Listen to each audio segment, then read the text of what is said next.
Welcome दोस्तों, कैसे आप सभी। आशा करता हूँ आप सब लोग अच्छे होंगे। मैं सचिन कुमार आपका एसके स्टडी फोरम में बहुत बहुत स्वागत करता हूँ। दोस्तों, आज के इस लेक्चर में हम देखने वाले हैं हमारा परम्यूटेशन एंड कॉम्बिनेशंस का लेक्चर सेकंड। इससे पहले हमने परम्यूटेशंस एंड कॉम्बिनेशंस में परम्यूटेशंस की डिटेल जानकारी देखी है, कब कौन सा फॉर्मूला कहाँ पे लगाना होता है, किस टाइप के क्वेश्चंस आते हैं, कैसे पहचानना होता है और क्वेश्चंस के साथ कैसे डील करते हैं, ये हमने डिटेल में देखा है।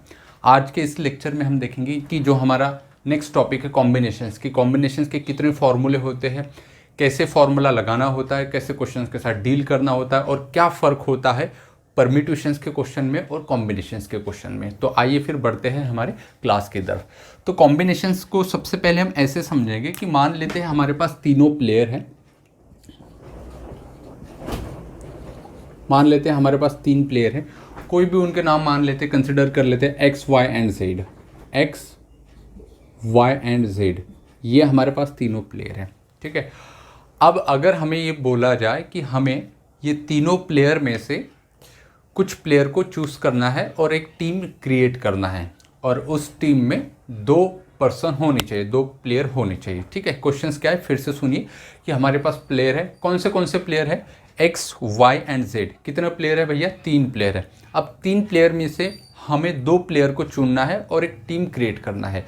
तो कितने हम टीम बना सकते हैं, कितने तरीके से हम टीम बना सकते हैं, वो हमें फाइंड करना है। तो बेसिकली क्या होगा, कोई बच्चा बोलेगा सर हम इन दोनों प्लेयर को एक टीम में रखते हैं। कौन से एक्स और वाई, इनकी एक टीम होगी। ठीक है, सेकेंड बच्चा बोलेगा कि सर वाई और जेड, ये भी एक टीम हो सकती है, तो इनकी एक टीम हमने बना डाली। फिर उसके बाद ऐसे भी हो सकता है एक्स वाई हो गया, वाई जेड हो गया, एक्स और जेड, इन दोनों प्लेयर को मिला के एक जो है टीम बना सकते हैं।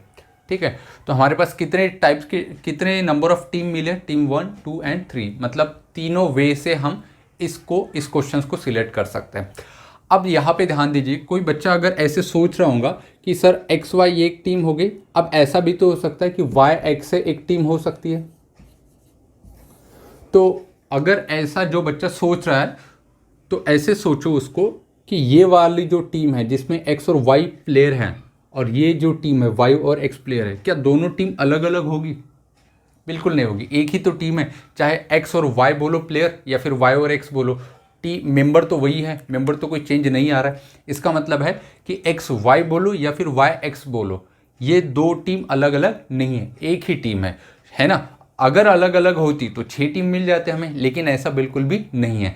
सीक्वेंस चेंज करने से, ऑर्डर चेंज करने से जो है हमारा जो एक ऑप्शन है वो बढ़ नहीं जाता है, वही रहता है। तो इसीलिए कॉम्बिनेशन में सबसे इंपॉर्टेंट बात ये होती है कि हमें जो ऑर्डर होती है, चाहे भले ही हम एक्स वाई लिखे या फिर वाई एक्स लिखे, हमें क्वेश्चंस के ऊपर कोई भी इसका इफेक्ट नहीं गिरता है ऑर्डर से। ठीक है, तो कॉम्बिनेशंस में एंड परम्यूटेशन में यही फर्क होता है कि परम्यूटेशंस के क्वेश्चन में अगर मैं ऑर्डर के साथ छेड़छाड़ करूं, ठीक है, तो वो अलग काउंट किया जाएगा, लेकिन वही चीज़ कॉम्बिनेशंस में अगर मैं ऑर्डर चेंज करूं तो वो अलग काउंट नहीं होगा। तो यही हम नोट करके लिखेंगे भैया।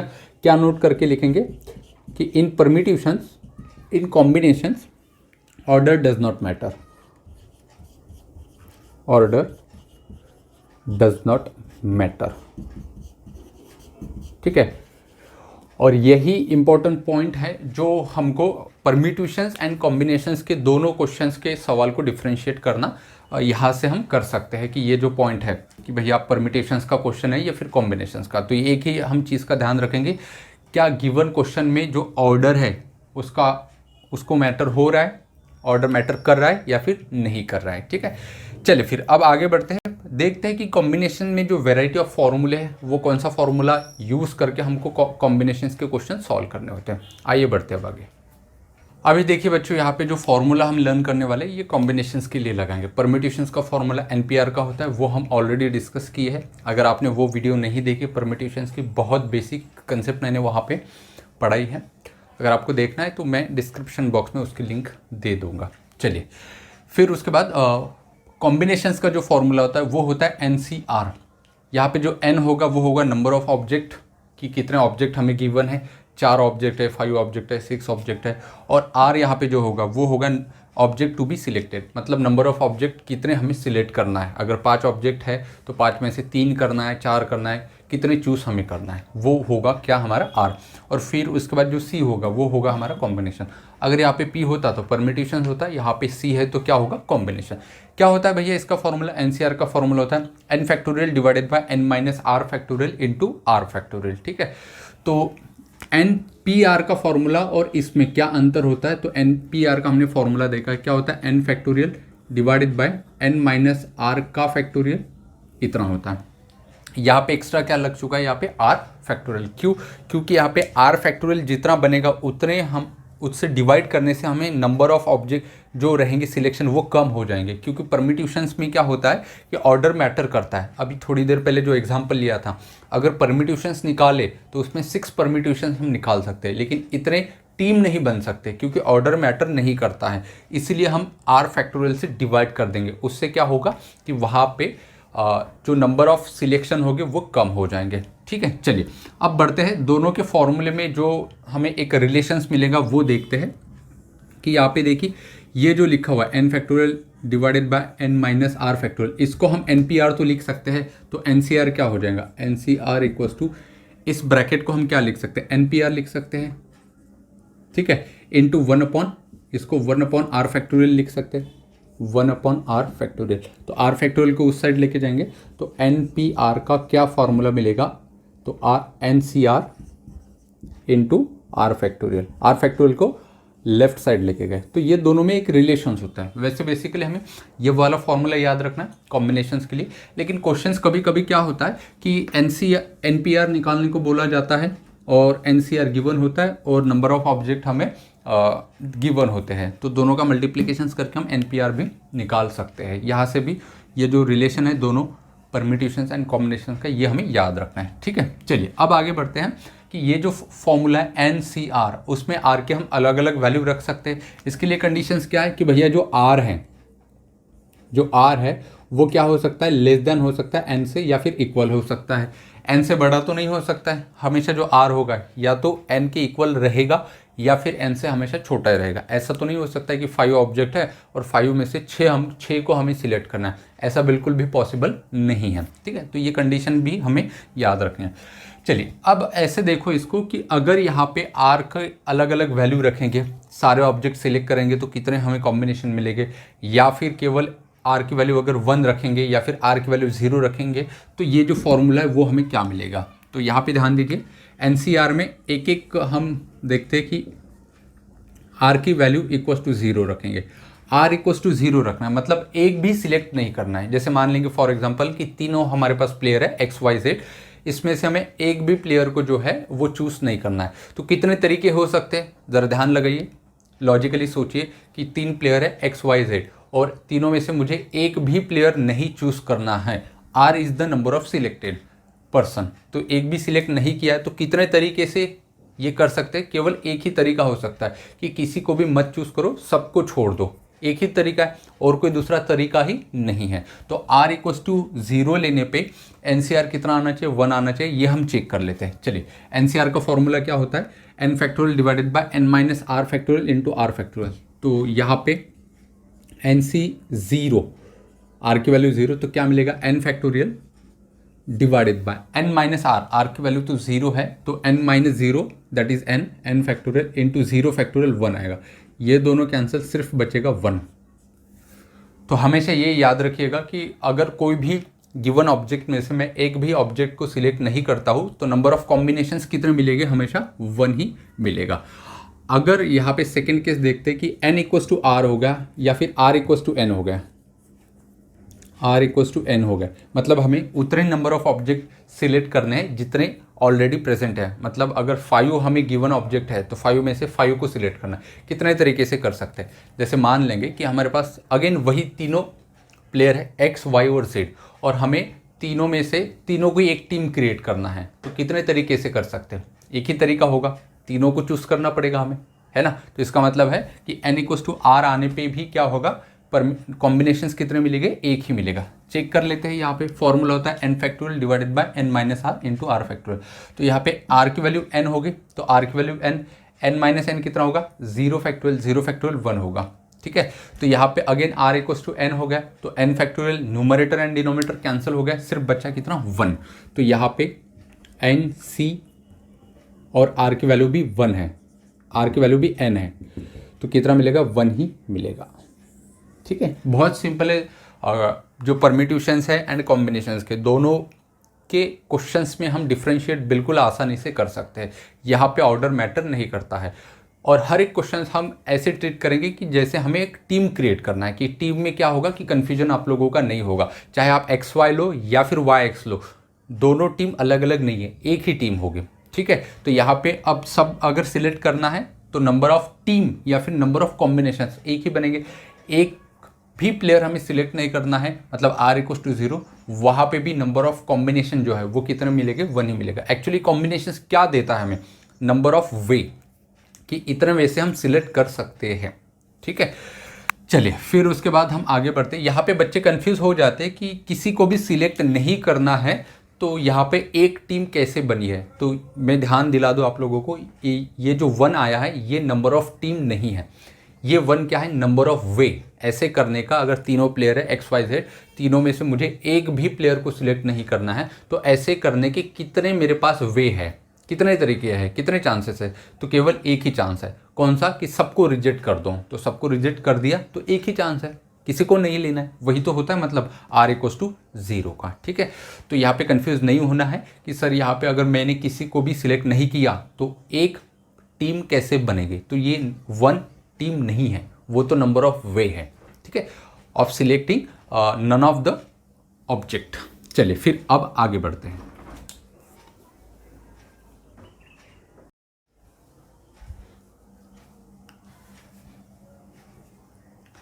अभी आइए बच्चों, कुछ इंपॉर्टेंट पॉइंट्स जो है वो जो हमें याद रखने हैं, क्योंकि इस पे क्वेश्चन आ सकता है। तो क्या याद रखना है कि n c r equals to n c r minus 1 होता है, मतलब इसकी वैल्यू और इसकी वैल्यू सेम होती है। जैसे फॉर एग्जांपल अगर मैं बोलूँ 5C2 निकालना है या फिर 5C3 निकालना है, चलो 5C3 निकालो या फिर 5C2 निकालो, क्या दोनों की वैल्यू सेम आएगी? तो आंसर है हाँ, बिल्कुल। जैसे देखो यही फॉर्मूला यहाँ पे आर की वैल्यू 3 है, यहाँ पे आर की वैल्यू आर माइनस 1 आना चाहिए और एन दोनों जगह सेम होना चाहिए, तो 5 - 3 2 आया है। तो चेक करेंगे कि कैसे दोनों की वैल्यू सेम आती है।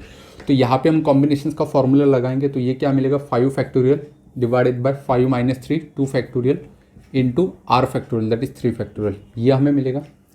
सेम लॉजिक यहाँ पे क्या मिलेगा, देखो 5 factorial divided by n minus r, 5 - 2 3 factorial into r factorial, तो आर कितना 2 फैक्टोरियल। और जब हम देखेंगे तो दोनों की वैल्यू एग्जैक्ट सेम आ रहे होंगे, देख लो 5 फैक्टोरियल दोनों जगह सेम है, ये 2 फैक्टोरियल इंटू 3 है, ये 3 फैक्टोरियल इंटू 2 फैक्टोरियल, तो दोनों बिल्कुल कैसे है, सेम ही है। ठीक है, तो ये जो वाला नोट नंबर 1 है ये हमें बहुत जगह क्वेश्चन सॉल्व करने में काम आएगा, तो आपको याद रखना है। चलिए नेक्स्ट नंबर 2 की जो नोट है उसको देखते हैं। नंबर 2 की नोट्स क्या है, NCR, देख लो NCR प्लस NCR माइनस 1, यहाँ पे R की वैल्यू क्या हो गई, 1 से माइनस हो गई, मतलब यहाँ पे N एज इट इज़ है, यहाँ पे R की वैल्यू क्या हो गई, माइनस हो गई, और दोनों की क्या है यहाँ पे एडिशन है। अगर ऐसा है तो उसका फॉर्मूला क्या होता है, n+1। देखो यहाँ पे जो n था यहाँ पे क्या हो गया, n की वैल्यू 1 से बढ़ गई और एज इट इज़ यहाँ पे क्या है, R है, तो फॉर्मूला क्या बना, NCR plus NCR minus 1 equals to क्या मिला, n+1 CR। ठीक है, इतने फॉर्मूले जो है हमें याद रखने हैं। अभी यहाँ पे नेक्स्ट जो पॉइंट है वो है 3। पॉइंट नंबर 3 में क्या कहा गया है, जब भी हमें परम्यूटेशंस एंड कॉम्बिनेशंस के क्वेश्चंस में एंड का सेंस आएगा या फिर और का सेंस आएगा, तो उसके रिस्पेक्ट में हमें ये पॉइंट 3 याद रखना है। क्या बोला गया है कि जब भी हमें कॉम्बिनेशंस में या फिर परम्यूटेशन में, ठीक है, ये अप्लीकेबल है परम्यूटेशन एंड कॉम्बिनेशन दोनों के लिए, कि हमें अगर और का सेंस आता है, जब भी वर्ड प्रॉब्लम आएगा या फिर करते करते हमें ये लगेगा कि यहाँ पे भैया और है, और का मतलब यहाँ पे ऑप्शंस होगा, और की जहाँ पे फीलिंग आएंगी, जहाँ पे सेंस आएगा, तो उसका प्योर मतलब है कि हमें क्या कैलकुलेशन में क्या करना है, एडिशंस करने हैं। फिर से एक बार, जब भी हमें क्वेश्चंस सॉल्व करते समय ऐसे लगा कि यहाँ पे ऑप्शन है, और का मतलब ऑप्शन होता है कि या तो पहला वाला और दूसरा वाला। अगर हम शॉप में जाते हैं और हमें एक ही ड्रेस पसंद करना है, मतलब खरीदना है, लेकिन वहाँ पे पसंद 2 आए हैं, तो चॉइस आपकी 2 हो चुके, या तो फिर आप पहला ए ड्रेस लेंगे या फिर सेकंड वाला लेंगे, तो दोनों के बीच में क्या लगा, और लगा, मतलब दोनों में से आप एक को सिलेक्ट कर सकते हैं। तो जब भी कहीं पे ऐसे आपको सेंस आएगा, ऐसी फीलिंग आएगी क्वेश्चन सॉल्व करते समय, तो आपको क्या करना है, कैलकुलेशन में एडिशंस करनी है।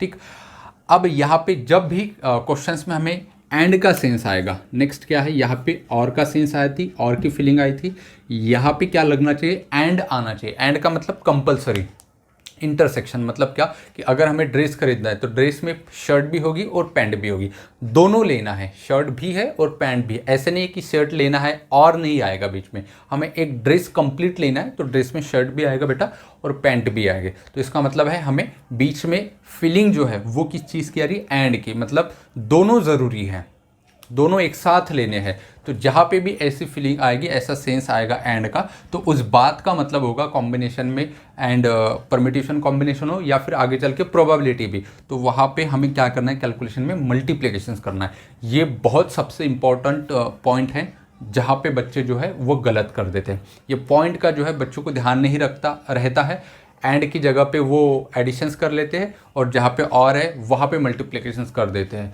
तो इस पॉइंट से क्या होता है कि बहुत अच्छे बच्चे भी क्या कर लेते हैं, स्मार्ट बच्चे भी अपने मार्क्स यहाँ पे एग्ज़ाम में गंवा देते हैं। तो ये पॉइंट्स आई होप कि आपको समझ में आया होगा, ये पॉइंट आपको नोट करके अच्छे से याद रखना है। बाकी आगे चल के जब हम क्वेश्चन सॉल्व करेंगे तो हमें लगेगा कि क्वेश्चंस में भैया और आ रहा है या फिर एंड आ रहा है, ये सेंस आपको क्वेश्चंस में ही देखने को मिलेगा। अब बढ़ते हैं क्वेश्चंस की तरफ और देखते हैं कि कैसे हम और को सिलेक्ट कर सकते हैं या फिर एंड को सिलेक्ट कर सकते हैं। आइए बढ़ते हैं क्वेश्चंस की तरफ।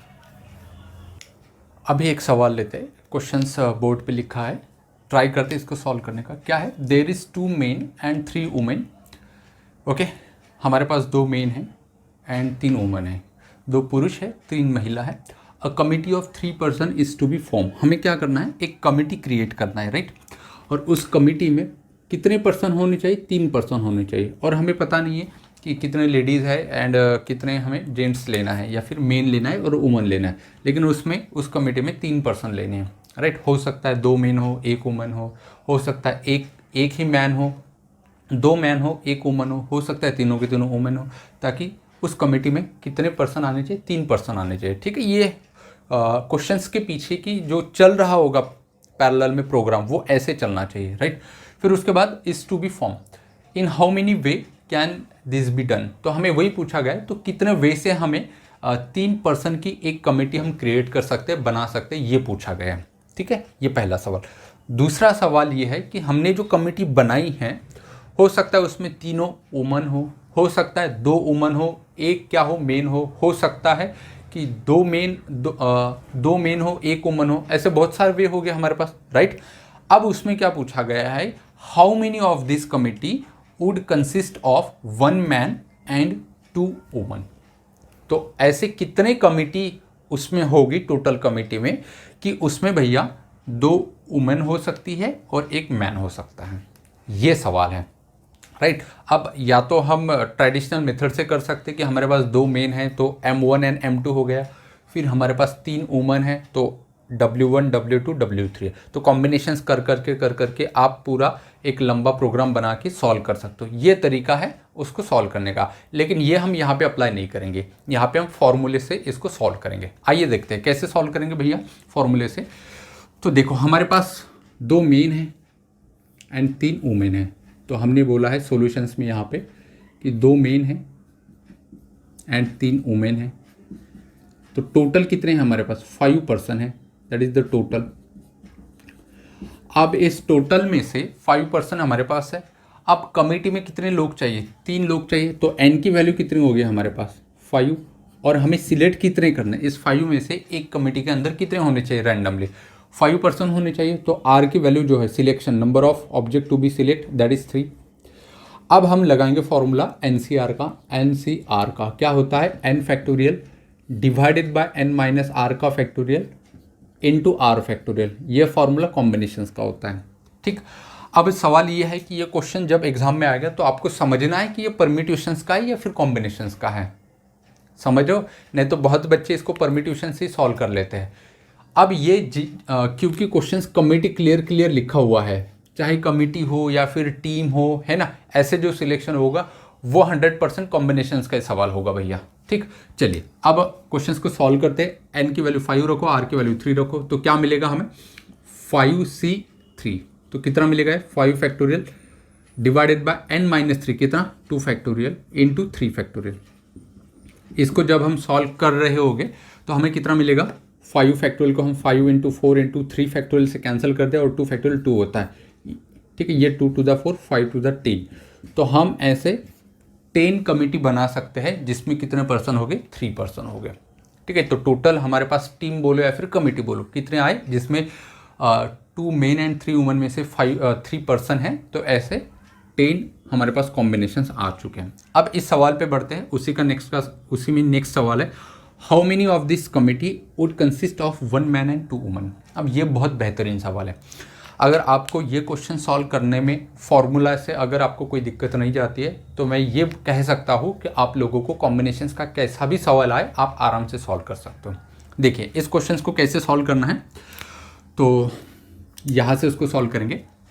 तो हमारी जो टीम है या फिर कमिटी है उसमें तो 3 ही पर्सन चाहिए, लेकिन 3 पर्सन में से एक मैन चाहिए, मतलब मैन हमें 1 चाहिए। अब टोटल मैन कितने हैं हमारे पास, यहाँ पे देखो मैन कितने हैं टोटल 2 मैन हैं। वुमन कितने हैं हमारे पास, टोटल वुमन है 3 वुमन। तो इसमें से क्या करेंगे, हमें एक मैन चाहिए एंड 2 वुमन चाहिए, तो एंड लगाया है बीच में।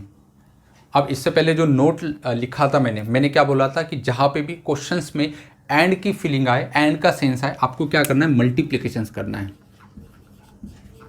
ये बताया था मैंने। क्या करना है आप लोगों को मल्टीप्लिकेशंस करना है। तो एक मैन के लिए कैलकुलेशंस करेंगे मल्टीप्लिकेशन में, 2 वुमेन के लिए जो है वुमन के लिए कैलकुलेशंस करेंगे। तो हमारे पास मैन 2 है भैया, तो 2 मैन में से हम एक मैन को सिलेक्ट करेंगे। मेन हमारे पास कितने हैं 2 मेन हैं, उसमें से हमें चाहिए कितना, रिक्वायर्ड कितना है, एक ही चाहिए। ये देखो ये होता है एन मतलब टोटल और ये होता है आर मतलब रिक्वायर्ड। तो टोटल मेन है हमारे पास 2 और उसमें से केवल एक ही मैन को चूज करना है। एंड आया तो क्या लेना है हमें मल्टीप्लिकेशन, तो मल्टीप्लाई। सिलेक्ट कितने वुमन करना है 2, लेकिन वुमन कितने हैं हमारे पास 3 वुमन है, तो 3 वुमन में से कितने सिलेक्ट करेंगे 2। ये देखिए यहाँ पे मल्टीप्लिकेशन लग चुका है। क्यों, क्योंकि हमने क्या पढ़ा है क्वेश्चन में, जहाँ पे भी सेंस आएगा एंड का वहाँ पे मल्टीप्लिकेशन लगाना है, एंड जहाँ पे सेंस आएगा किस बात का और का, तो वहाँ पे क्या करना है हमें प्लस लगाना है, एडिशंस करना है। तो इसका कैलकुलेशन कितना आएगा 2c1, क्या बताया था 2 आएगा। आर की वैल्यू अगर 1 है तो हमने क्या बताया था कि 2c1 होगा, या फिर करके देखते हैं तो क्या मिलेगा 2 factorial divided bye 2 - 1 that is 1 factorial into 1 factorial. तो ये कितना मिलेगा 1 ही मिलेगा। तो ये फाइनली हमें 2 ही देगा। 3c2 यहाँ पे यही फॉर्मूला लगाएंगे कॉम्बिनेशंस का, तो क्या मिलेगा 3 factorial divided bye 3 - 2 that is 1 factorial into 2 factorial. तो क्या क्या मिलेगा देख लो, इसने बोला 2 पूरा कैलकुलेशन, इसने क्या बोला 3 फैक्टोरियल कितना होता है 6, और इस 6 से ये 2 टाइम्स अगेन कितना 3 ही मिलेगा। तो फाइनली हमें कितना मिलेगा 3 2 6। तो 6 कॉम्बिनेशंस या फिर 6 कमिटी ऐसी मिलेगी हमें कि जिसमें हम क्या कर सकते हैं, ये बोल सकते हैं कि उस कमिटी में एक मैन होगा एंड 2 वुमन होंगे। ठीक है, अगर आपको इसी क्वेश्चंस को अगर डिटेल में जानना है तो मैं हिंट बताता हूँ कि इसके पीछे जो अल्गोरिदम चल रहा है वो कैसे चल रहा है, तो आप जो है पर्टिकुलरली देख सकते हो घर पे ट्राई करके। तो क्या होगा हमारे पास 2 मेन है तो M1 एंड M2 ये लिया, 3 वुमन है तो क्या होगा W1 W2 एंड W3। ठीक है, तो क्या क्या होगा हमारे पर्सन कितने चाहिए कमिटी में 3 पर्सन चाहिए, तो हो सकता है एक कमिटी क्या होगी कमिटी 1, उसमें क्या क्या मिलेगा हमें M1 M2 एंड W1, ये एक कमेटी हो गई। ऐसी second committee, third committee, fourth committee. ठीक है, अब यहाँ पे ये ध्यान रखना है, कोई बच्चा ऐसे नहीं बोलेगा कि सर M2 M1 और W1, टीम तो वही है, कमेटी तो वही है। ठीक है, तो चाहे मैं M1 M2 W1 लिखूँ या फिर W1 M1 M2 लिखूँ, इसका मतलब है कि ऑर्डर इसकी जो है वो मैटर नहीं करेगी। कॉम्बिनेशन में यही सबसे बड़ी इंपॉर्टेंट बात है कि हमें ऑर्डर जो है वो मैटर नहीं करती है। मैंने ये हिंट दिया है, आप घर पे जो है ट्राई कर सकते हैं। अभी बढ़ते हैं नेक्स्ट क्वेश्चन की तरफ। अभी नेक्स्ट सवाल है बच्चों, अ बैग कंटेन 5 ब्लैक, एक बैग में 5 ब्लैक बॉल है एंड 6 रेड बॉल है। Determine the number of way in which 2 black and 3 red ball can be selected. बहुत सिंपल है, एक बैग रखा हुआ है भैया, उस बैग में क्या है 5 ब्लैक है, तो 5 ब्लैक बॉल है एंड 6 रेड बॉल है, 6 रेड बॉल है, तो टोटल कितना है 6 5 11 टोटल ये बॉल रखी गई। अब हमें क्या करना है, जाके सिलेक्ट करना है 2 ब्लैक एंड, अब देखो बीच में जो सेंस आया है, जो फीलिंग आ रही है मैथमेटिक्स में, वो किसकी आ रही है, एंड की आ रही है, और एंड जहाँ पे आएगा आपको क्या करना है, मल्टीप्लिकेशन करना है। एंड रेड बॉल जो कितने हैं, 3 रेड बॉल हमें सिलेक्ट करने हैं, तो कितने तरीके से कर सकते हैं, ठीक है, बेसिकली यही सवाल पूछा गया है। तो देखो अब ये परम्यूटेशंस का है या फिर कॉम्बिनेशंस का है, तो आप ध्यान दे सकते हो कि चलो मैंने मान लिया कि हमें 2 ब्लैक एंड 3 रेड बॉल बनाना है, तो यहाँ पे जो 5 ब्लैक बॉल हो गए वो बॉल 1 या फिर B1 B2 B3 ऐसे हो सकता है, एंड जो रेड बॉल है वो R1 R2 R3 R6 तक हो सकता है। अब अगर मैं 2 ब्लैक बॉल ले लूँ तो B1 एंड B2 ये हो गए, एंड रेड बॉल ले लूँ R1 R2 एंड R3 ये। अब ये कॉम्बिनेशंस हो चुका है। अब इसके अगर मैं सीक्वेंस जो है, ऑर्डर जो है उसके साथ अगर मैं छेड़छाड़ करूँ या फिर आगे पीछे कर दूँ, तो वो क्या सेकेंड कॉम्बिनेशन मिलेगा मुझे, आंसर नहीं, कॉम्बिनेशन तो वही है। अगर मैं B2 को यहाँ पे रखूँ, B1 को रिवर्स कर दूँ तो ये B2 B1, लेकिन एक्चुअली उसमें तो वही बॉल है, कॉम्बिनेशन तो वही है, टीम तो वही है, कमेटी तो वही है, समझ में आ रही चीज़ें। तो इस लिहाज से ये क्वेश्चन जो है वो कॉम्बिनेशंस का है, ठीक है। जब भी कभी ऐसे सिलेक्शंस का क्वेश्चंस आएगा कि हमें प्लेइंग कार्ड रखे या फिर बॉल रखे हैं एक बैग में, या फिर कमेटी बनाना है या फिर एक टीम बनानी है, इस प्रकार के जितने भी क्वेश्चंस होते हैं वो कॉम्बिनेशंस में आते हैं, ठीक है। तो ये बात याद रखना है। और जो परम्यूटेशंस में आते हैं वो word how many number are can be form या फिर how many word can be form, है ना, ऐसे जो होते हैं इस प्रकार के जो क्वेश्चंस हो गए वो परम्यूटेशंस के अंदर आ गए। अब बढ़ते हैं इस क्वेश्चंस को कैसे सॉल्व करेंगे। तो बहुत सिंपल है भैया, हमारे पास 2 ब्लैक बॉल सिलेक्ट करना है, ब्लैक 5 है तो 5C2 सिलेक्ट करना है, तो 2 सिलेक्ट किया। बीच में एंड है तो मल्टीप्लिकेशन कीजिए। 3 रेड कितने 6, तो 6 रेड में से कितने चूज़ करना है 3, और यही पूछा है कि कितने तरीके से, तो ये मल्टीप्लिकेशन समझ में आना चाहिए, क्यों लगाया है, ठीक है। तो क्या होगा 5C2 को कैसे सॉल्व करेंगे, 5 फैक्टोरियल, दोनों का difference 5 - 2 3 factorial into 2 factorial multiplied by 6 factorial, 6 - 3 3 factorial into 3 factorial. तो हम इसको सॉल्व कर रहे होंगे तो ये 3 फैक्टोरियल कैंसिल होगा यहाँ से, एंड ये 5 का क्या मिलेगा 5 × 4 एंड डिवाइड में ये 2 फैक्टोरियल मतलब 2 मल्टीप्लाइड बाय ये 6, और ये 3 फैक्टोरियल इसमें का कैंसिल होगा 6 × 5 × 4 एंड यहाँ पे मिलेगा 3 फैक्टोरियल दैट इज 6, है ना, एक 6 कैंसिल, ये जो है 3 फैक्टोरियल उसको कैंसिल कर दिया। चलिए ये कैंसिल होगा, ये 2 टाइम्स कटेगा एंड 5 × 2 = 10 प्लस ये कितना मिलेगा 5 × 4 = 20 एंड मल्टीप्लिकेशन है भैया, है ना, जो फाइनल आंसर मिलेगा वो कितना मिलेगा 200, एडिशन नहीं है। तो इसका मतलब हमारा जो आंसर आया है, कितने वे से निकाल सकते हैं 2 ब्लैक एंड 3 रेड बॉल, तो आंसर हो गए 200 वे से निकाल सकते हैं। मैं आशा करता हूँ, उम्मीद रखता हूँ कि आपको इतना समझ में आया होगा। अब बढ़ते हैं कि प्लेइंग कार्ड जो है उसके सवाल कैसे बनते हैं, उसका बेसिक डिटेल देखते हैं कि प्लेइंग कार्ड्स में कितने पत्ते होते हैं, फेसिंग कार्ड कितने होते हैं, कितने रेड कितने ब्लैक होते हैं, है ना, टोटल कार्ड्स कितने होते हैं, फिर उसके बाद किंग कितने होते हैं, क्वीन कितने होते हैं, और फिर धीरे उसके बाद जो है हम प्लेइंग कार्ड्स पे किस तरीके से क्वेश्चंस आ सकते हैं वो भी देखते हैं। देखिए बच्चों, प्लेइंग कार्ड्स के बारे में हमें थोड़ी बहुत इन्फॉर्मेशन होनी चाहिए। जो प्लेइंग कार्ड्स है इसके ऊपर भी कई तरीके के क्वेश्चन जो है वो कॉम्बिनेशंस में भी आ सकते हैं, और प्रोबेबिलिटी जो है 11 का पोर्शन उसमें भी प्लेइंग कार्ड्स के ऊपर क्वेश्चंस आते हैं। तो देखिए प्लेइंग कार्ड्स, टोटल जो प्लेइंग कार्ड्स होते हैं वो 52 कार्ड्स होते हैं। जो 52 कार्ड्स होते हैं उसमें भी जो उसके 50% मतलब हाफ जो कार्ड होंगे इसके 50% 26 रेड होंगे एंड 26 जो है वो ब्लैक हो गया। मतलब टोटल कार्ड 2 हिस्सों में बटे हुए होते हैं, कुछ रेड होते हैं कुछ ब्लैक होते हैं। तो आधे कार्ड जो है 26 रेड होते हैं, 26 ब्लैक होते हैं। अब रेड में भी 2 प्रकार के सूट होते हैं एंड ब्लैक में भी 2 प्रकार के सूट होते हैं, ये ठीक है। तो देखिए रेड में 2 प्रकार के सूट, एक होता है हार्ट एंड डायमंड। तो रेड में टोटल 26 होते हैं, तो हार्ट में आएंगे 13 कार्ड एंड डायमंड में भी 13 कार्ड्स आ जाएंगे आपके।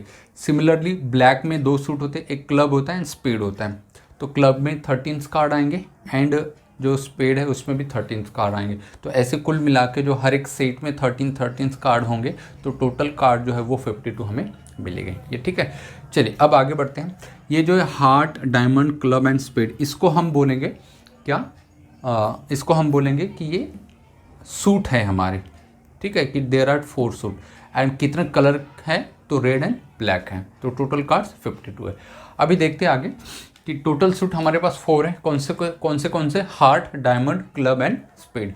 फिर उसके बाद जो ब्लैक कार्ड्स होते हैं यहाँ पे ये 26 होते हैं एंड रेड कार्ड जो होते हैं वो कितने होते हैं, हमारे पास 26 होते हैं। फिर उसके बाद हर एक सूट में हमारे पास 13 पत्ते दिख रहे हैं यहाँ पे, 13 कार्ड है। तो उसमें क्या खासियत होती है, तो जो 13 कार्ड है उसमें के जो 3 कार्ड है वो फेस कार्ड होते हैं। 13 में से 3 कार्ड जो है हर एक सूट में, 3 कार्ड कौन से होते हैं, फेस कार्ड। फेस कार्ड कौन से, किंग होता है, क्वीन होता है एंड जैक होता है। King, queen and jack, 13 card में से आपके यहाँ पे कितने आ गए, किंग, क्वीन एंड जैक, तो बच्चे 10 कार्ड। तो 10 कार्ड जो होंगे वो नंबरिंग कार्ड होंगे, जैसे 1 2 3 4 अप टू 10 तक। और जो 1 नंबर वाला कार्ड होता है उसके ऊपर ये ऐसा एस वाला कार्ड होता है, ठीक है। वो जो 1 नंबर वाला कार्ड होता है उसके ऊपर एस लिखा हुआ होता है। जो एस है ये फेस कार्ड नहीं है, ये नंबर 1 का कार्ड है, 1 से लेकर 10 तक के नंबर होंगे, ये 10 कार्ड हो। फिर उसके बाद जो 3 कार्ड है वो फेस कार्ड है, किंग, क्वीन एंड जैक। ऐसे हर एक सूट में कितने हमें प्लेइंग कार्ड्स मिलने वाले हैं, 13 कार्ड हर एक सूट में मिलने वाले हैं।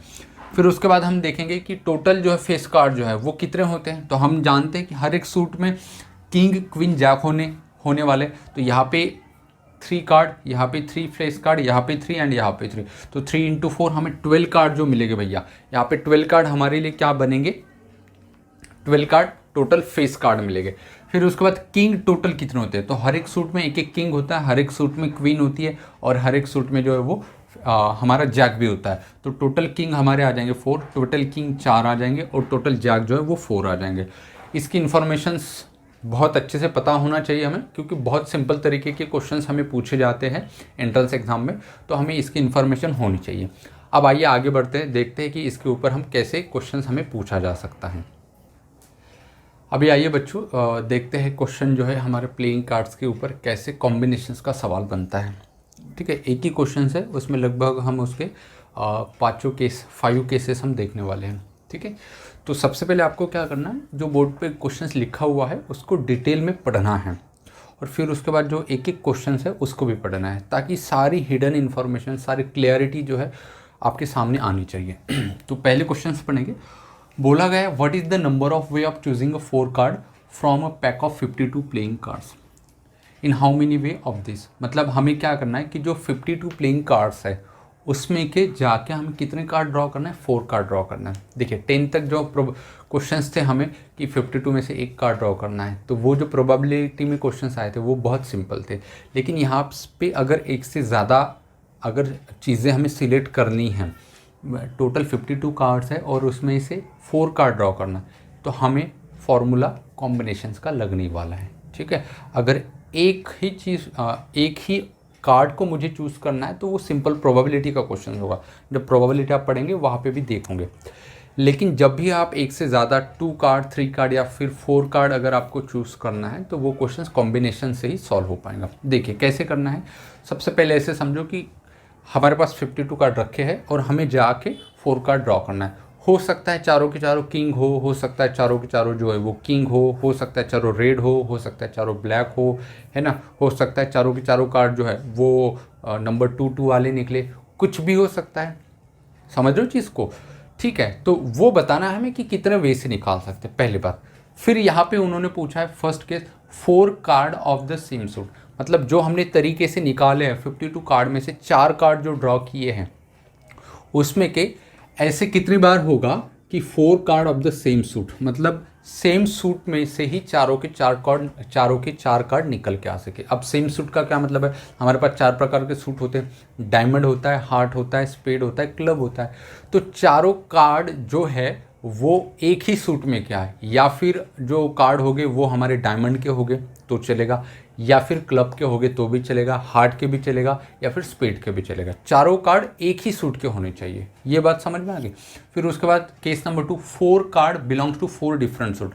मतलब जो हमने ऊपर 4 कार्ड ड्रॉ किए 52 में से, वो 4 कार्ड की खासियत क्या है कि वो डिफरेंट सूट में के होने चाहिए। मतलब हमारे पास 4 सूट होते हैं और हर एक कार्ड अलग अलग सूट का होना चाहिए।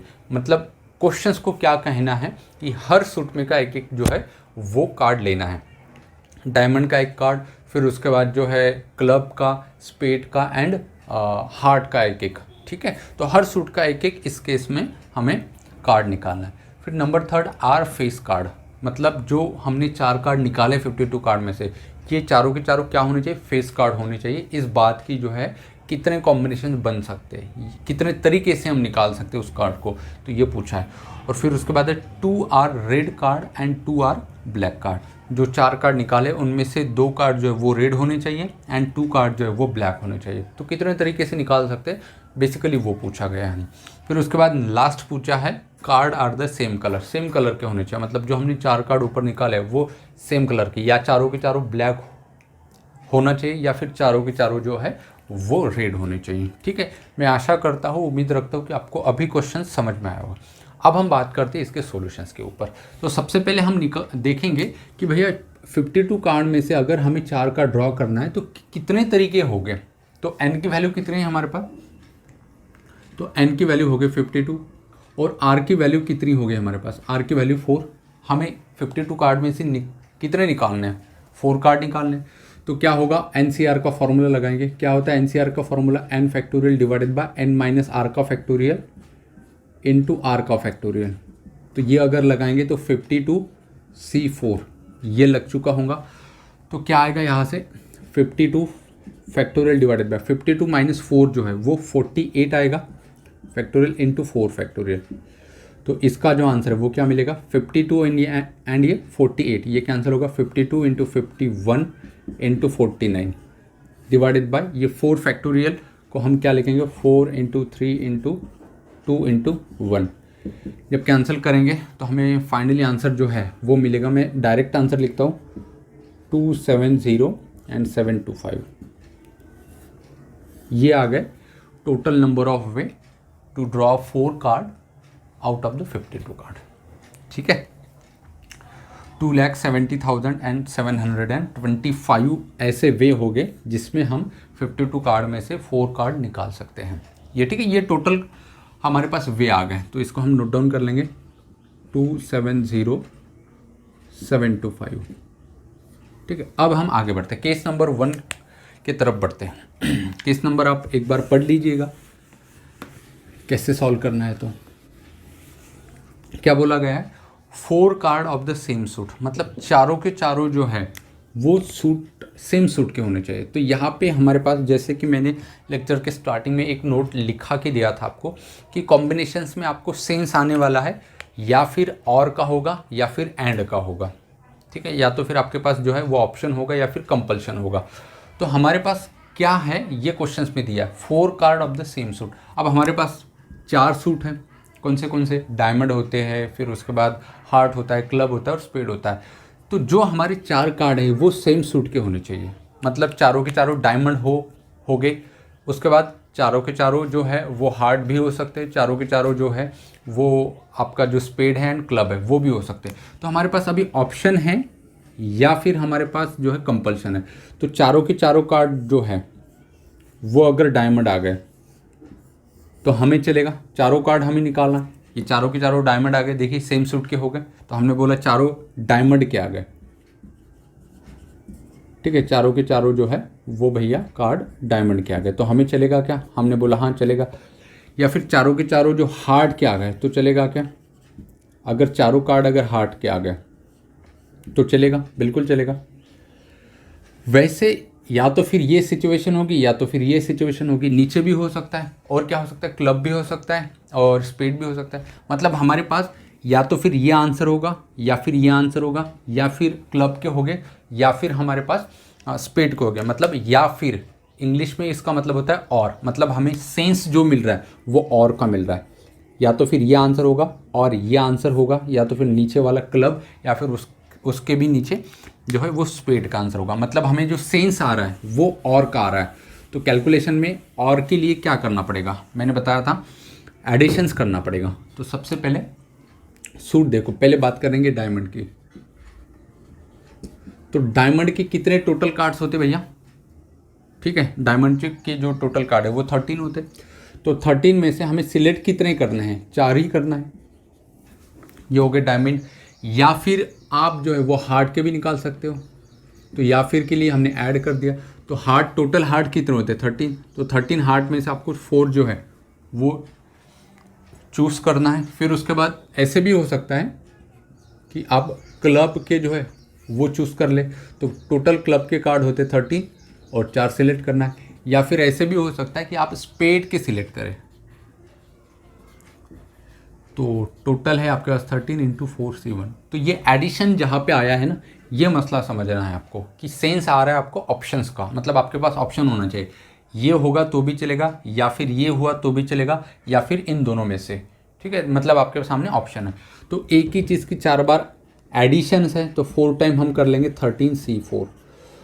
तो हमें जो आंसर मिलेगा इसका 13 C4 का वो क्या मिलेगा, देखिए 4 × 13 C4, तो 13 फैक्टोरियल डिवाइडेड बाय 13 - 4 जो मिलेगा वो कितना मिलेगा हमें, 9 फैक्टोरियल × 4 फैक्टोरियल। तो इसको जब हम सॉल्व करेंगे तो 4 × ये 13 9 से कैंसिल होगा, 13 12 11 10 एंड होल डिवाइडेड बाय 9 चला गया, ये इस 4 से 4 3 2 1, ठीक है। तो फाइनली हमें, मैं सीधा आंसर लिखता हूँ 2860 इतना मिलेगा, और यही इस क्वेश्चन का आंसर भी होगा। केस नंबर 1 का ये वाला, इसका आंसर कितना मिलेगा 2860, ठीक है। मैं आशा करता हूँ कि आपको समझ में आया होगा। अब बढ़ते हैं नेक्स्ट केस की तरफ। केस नंबर 2 यहाँ पे देखिए, 4 card belongs to 4 different suit. अब इसका क्या मतलब होगा ज़रा ध्यान दीजिए। जो चारों कार्ड हम निकालेंगे वो चारों कार्ड अलग अलग जो सूट है हमारे उसके होने चाहिए। टोटल सूट हमारे पास 4 ही है, तो इसका मतलब उसी को ऐसे कहना है कि हर सूट का एक एक कार्ड होना चाहिए। मतलब चारों कार्ड जो है 4 card belongs to 4 different suit. इसी बात का क्या मतलब है कि 4 सूट में से हर एक कार्ड एक एक सूट को बिलोंग्स करना चाहिए, मतलब हर एक सूट का हमें कार्ड मिलना चाहिए। तो डायमंड का एक होगा, फिर हार्ट का एक होगा, फिर स्पेड का एक कार्ड होगा, और फिर क्लब का एक कार्ड होगा, है ना। तो सेकंड नंबर की केस यहाँ पे सॉल्व कर लेते हैं। तो क्या होगा, 4 कार्ड ऑफ 4 डिफरेंट सूट।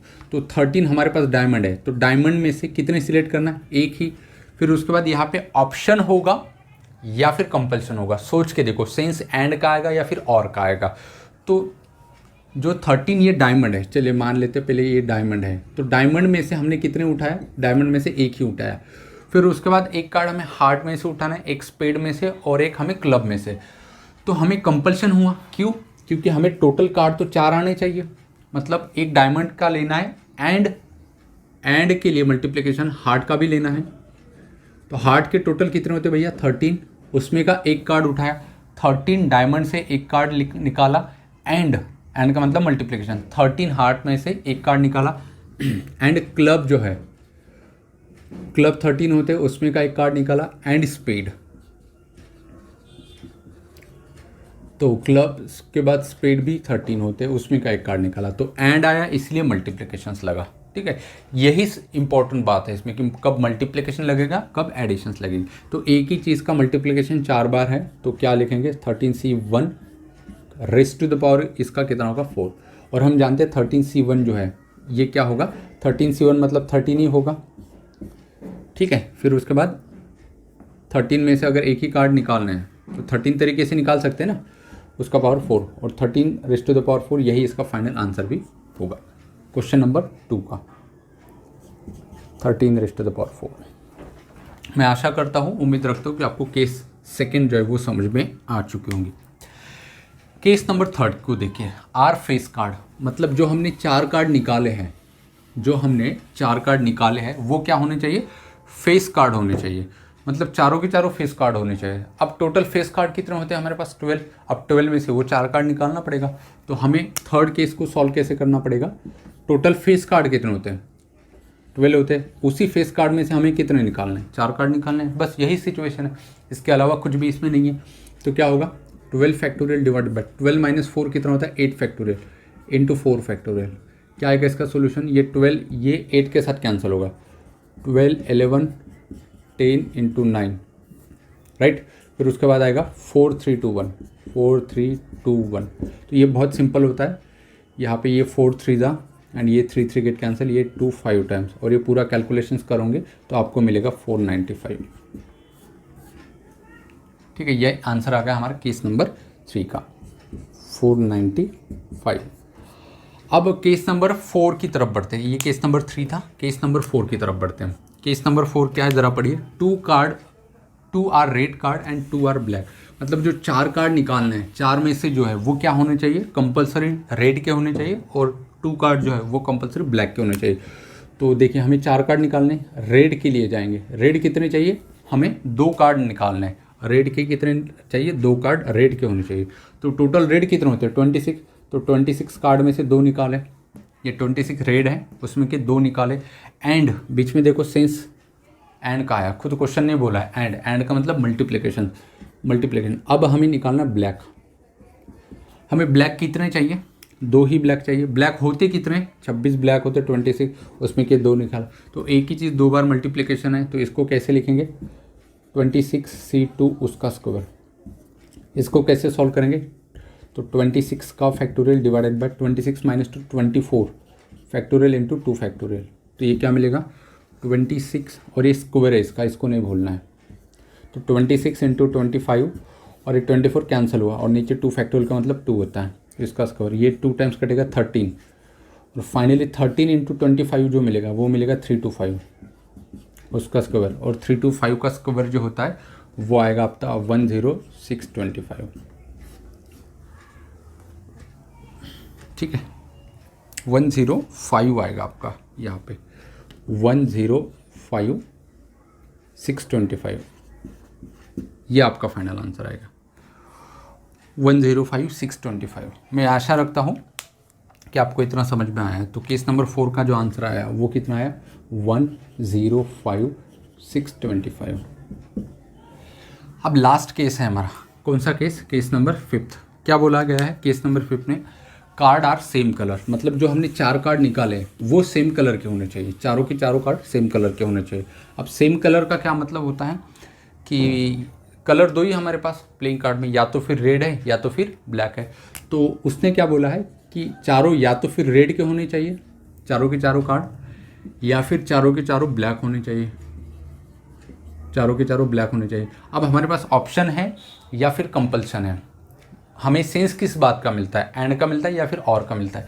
चारों कार्ड जो है वो रेड के हैं, चलेगा आंसर, या फिर मतलब बीच में आया और कार्ड जो है वो ब्लैक आ गए 4 के 4, बिल्कुल चलेगा, मतलब दोनों में से एक को चूज़ करना है। तो और है, और का मतलब हमें क्या लेना है, यहाँ पे ऑप्शन है, ऑप्शन का मतलब एडिशंस आएगा कैलकुलेशन में। तो देखिए रेड हमें 4 सिलेक्ट करना है, रेड कितने होते हैं हमारे पास 26, उसमें कि 4 सिलेक्ट करना है, और का मतलब मल्टीप्लिकेशन होगा क्या, नहीं एडिशंस होगा।